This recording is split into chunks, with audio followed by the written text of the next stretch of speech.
107వ కీర్తన 21వ వచనం. ఆయన కృపను బట్టి నరులకు ఆయన చేయు ఆశ్చర్య కార్యములను బట్టి వారు యెహోవాకు కృతజ్ఞతాస్తుతులు చెల్లించుదురుగాక.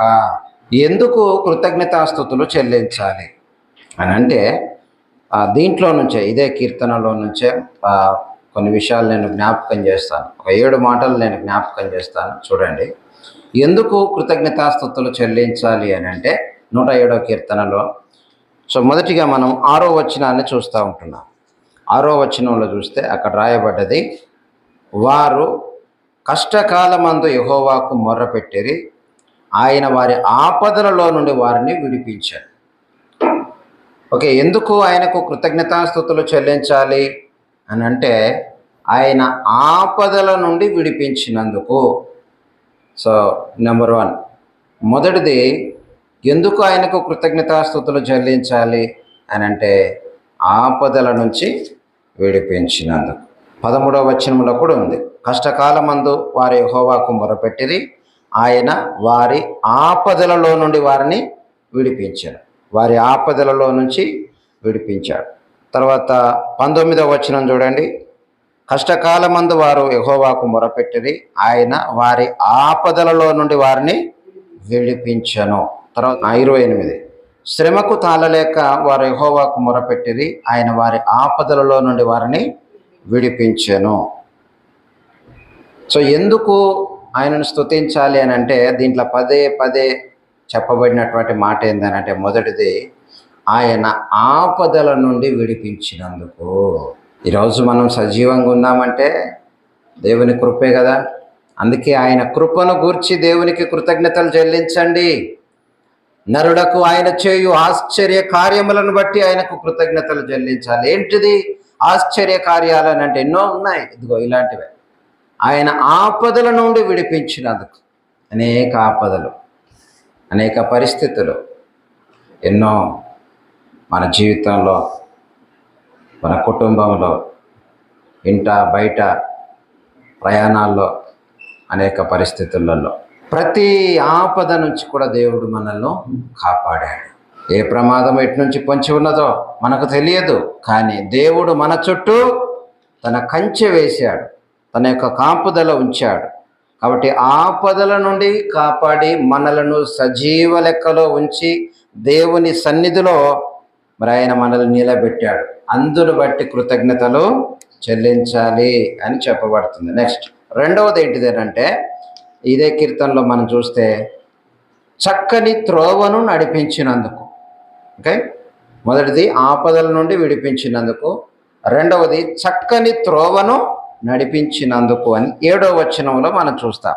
7వ వచనంలో రాయబడి ఉన్నది, వారొక నివాసపురము చేరునట్లు చక్కని త్రోవను ఆయన వారిని నడిపించెను అని రాయబడ్డది. చక్కని త్రోవ. ఈ లోకంలో చాలా త్రోవలు ఉంటాయి కదా, వంకర త్రోవలు ఉంటాయి, చాలా ప్రమాదకరమైనటువంటి త్రోవలు ఉంటాయి, మనల్ని పాడు చేసే త్రోవలు ఎన్నో ఉంటాయి. చక్కని త్రోవ దేవుడు మనకిచ్చినటువంటిది, చక్కని త్రోవ. చక్కని త్రోవలో మనల్ని దేవుడు నడిపిస్తూ ఉంటున్నాడు. తన యొక్క వాక్యాన్ని మనకు అందిస్తూ మనం దారి తప్పిపోకుండానట్లుగా విశ్వాస మార్గంలో, భక్తి మార్గంలో, ఒక నీతి మార్గంలో, ఒక యథార్థమైనటువంటి మార్గంలో ప్రభు కొరకు మనము ముందుకు వెళ్ళడానికి దేవుడు మన పట్ల కృప చూపిస్తున్నాడు.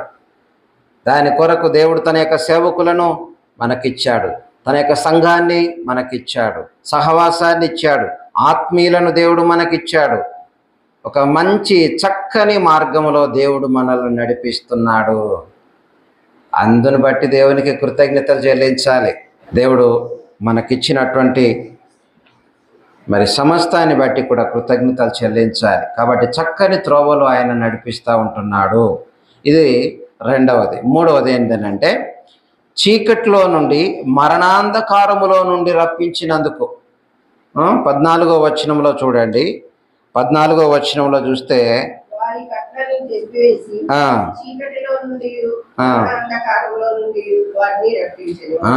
చీకట్లో నుండి మరణాంధకారములో నుండి వారిని రప్పించెను అని రాయబడ్డది ఇక్కడ. కాబట్టి అప్పటి వరకు ఎలా ఉన్నారు అని అంటే ఒక చీకట్లో మరణాంధకారం ఇశ్రాయేలు ప్రజలు మరి ఒక బానిస బ్రతుకు, అది దాన్ని ఎట్లా పోలుస్తున్నాడు అంటే చీకటితోటి, మరణాంధకారంతో. ఇప్పుడు సంఖ్యలతో బిగించి ఓకే సంఖ్యలు వేసి చెరసాల్లో చీకటి గదులలో పడేసేవాళ్ళు అన్నట్టు, చీకటి గదులలో పడేసేవాళ్ళు. అలాంటి ఒక బానిసత్వం అన్నట్టు. ఆ బంధకాలలో వాళ్ళు బయటికి రాలేనటువంటి పరిస్థితి. అలాంటి బంధకాల నుంచి, అలాంటి చీకట్లో నుండి దేవుడు ఆనాడు ఇశ్రాయేలీలను విడిపించాడు. ఈరోజు మనలను కూడా అంధకార సంబంధమైన అధికారము నుండి దేవుడు మనలను విడిపించాడు. అంధకార సంబంధమైన అధికారం అంటే చీకట్లో నుండి, మరణము నుండి దేవుడు మనల్ని తప్పించాడు. ఆ చీకటిని పాపము అనే చీకటిని దేవుడు పారద్రోలాడు. మరి మరణాంధకారం, ఆ మరణాన్ని ఓడించి జీవాన్ని ప్రభు మనకు అనుగ్రహించి ఉంటున్నాడు. అందును బట్టి దేవుని స్తుతించాలి. నెక్స్ట్ 4వది కనుక మనం చూస్తే, ఆయన ఇంకా మనకేం చేశాడు, ఎందుకు ఆయన కృతజ్ఞతలు చెల్లించాలి అని అంటే 20వ వచనంలో ఇంకొకటి 4వ విషయాన్ని మనం చూస్తాము.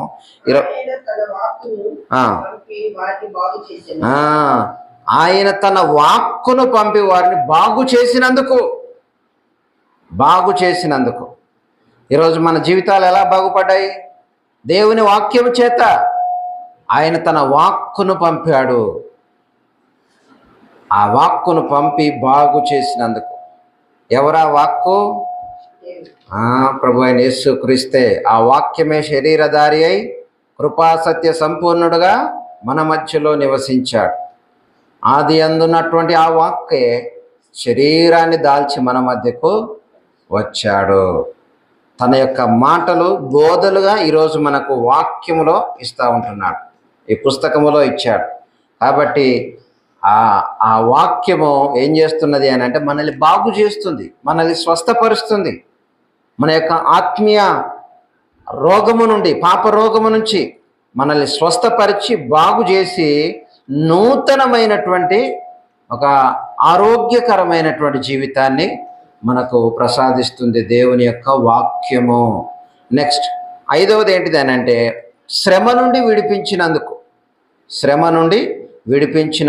107వ కీర్తనలో 28 నుంచి 31 వచనాల వరకు కూడా మనం చూస్తాం. 28 నుంచి 31 వరకు కూడా చూస్తాం. అక్కడ ఆపదలో నుంచి విడిపించను. తర్వాత 29, ఆయన తుఫానును ఆపివేయగా దాని తరంగములు అణిగిపోయెను, అవి నిమ్మలమైనవని వారు సంతోషించిరి. వారు కోరిన రేవునకు ఆయన వారిని నడిపించెను. ఆయన కృపను బట్టి నరులకు ఆయన చేయు ఆశ్చర్య కార్యములను బట్టి వారు యెహోవాకు కృతజ్ఞతాస్తుతులు చెల్లించుదురుగాక. శ్రమ నుండి విడిపించాడు. కాబట్టి మరి శ్రమ, ఎలాంటి శ్రమ అని అంటే సముద్రంలో వారు ప్రయాణం చేస్తున్నప్పుడు తుఫాను అలలు అటు ఇటు కొడతా ఉంటే దాని తరంగాలు మీదికి ఎగసి పడతా ఉంటే ఎలాంటి శ్రమ అంటే ఇంకా అది ఎలా బయటపడతాము అనేసి అనుకున్నటువంటి అలాంటి పరిస్థితుల నుంచి దేవుడు తప్పించాడు. సో మన జీవితంలో కూడా అలాంటి ఎన్నో అలలు, జీవిత ఈ ప్రయాణంలో ఎన్నో మనకు ఆయా పరిస్థితులలో కలిగి ఉండొచ్చు. అయితే దేవుడు తప్పించాడు, అందుని బట్టి దేవుని స్తుతించాలి. నెక్స్ట్ 6వది ఏంటిది అని అంటే ఎండిన నేలను ఆయన మార్చినందుకు ఆయనకు కృతజ్ఞతలు చెల్లించాలి. 35వ వచనం చూడండి. అరణ్యమును నీటి మడుగుగాను ఎండిన నేలను నీటి ఊటల చోటుగాను ఆయన మార్చి వారు అచ్చట నివాసపురము ఏర్పరచుకొనున్నట్లును, పొలములో విత్తనములు చల్లి ద్రాక్ష తోటలు నాటి వాటి వలన సస్యఫల సమృద్ధి పొందునట్లును ఆయన ఆకలి కొనిన వారిని అచ్చట కాపురం ఉంచెను అని రాయబడింది. 6వది ఏంటంటే ఎండిన నేలను ఆయన మార్చినందుకంటే, ఎండినటువంటి నేలను అని అంటే ఎండినటువంటి బ్రతుకును, ఓకే, ఎండిపోయినటువంటి బ్రతుకును, సారము లేకుండా ఇంకా ఎందుకు పనికిరాదు అనేసి అనుకున్నటువంటి ఆ బ్రతుకును దేవుడు నీటి ఊటగా మార్చాడంట. అంటే ఆశీర్వాదకరంగా మార్చాడు. ఓకే, ఎండిన నేలను నీటి ఊటగా మార్చాడు.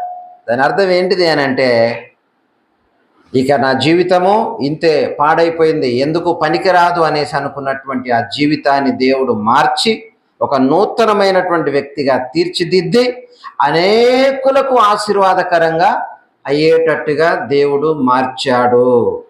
అలాంటి గొప్ప ఆశీర్వాదాన్ని దేవుడు ఇచ్చి ఉంటున్నాడు. అందుకై దేవుని స్తుతించాలి.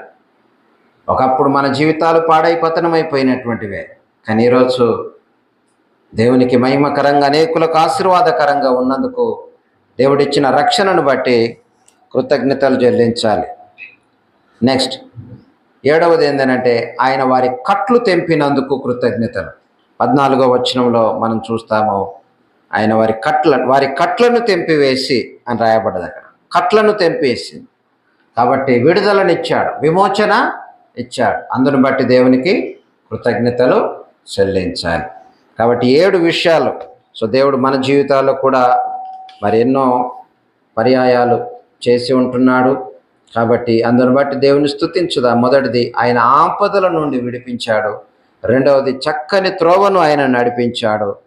మరి చీకట్లో నుండి మరణాంధకారములో నుండి ఆయన రప్పించాడు. 4వదిగా ఆయన తన వాక్కును పంపి వారిని బాగు చేశాడు. శ్రమ నుండి విడిపించాడు. ఎండిన నేలను నీటి ఊటగా మార్చాడు, అంటే ఆశీర్వాదకరంగా మార్చాడు. కట్లను తెంపేశాడు. అందుకై దేవునికి కృతజ్ఞతలు చెల్లించాలి. ఎందుకు కృతజ్ఞతలు చెల్లించాలి అని అంటే, ఇదిగో ఇన్ని కారణాలు ఉన్నాయి, ఇంకెన్నో కారణాలు ఉంటాయి, ఎన్నో కారణాలు ఉన్నాయి. అందుని బట్టి దేవునికి కృతజ్ఞతలు చెల్లించుదాం. దేవుడు మన జీవితంలో చేసినటువంటి కార్యముల కొరకై వందనాలు చెల్లించుదాం. ఆరాధన చేద్దాం. తల్లు వంచండి, మనల్ని మనం ప్రభు హస్తాలకు అప్పగించుకుంటూ ఆరాధన చేద్దాం.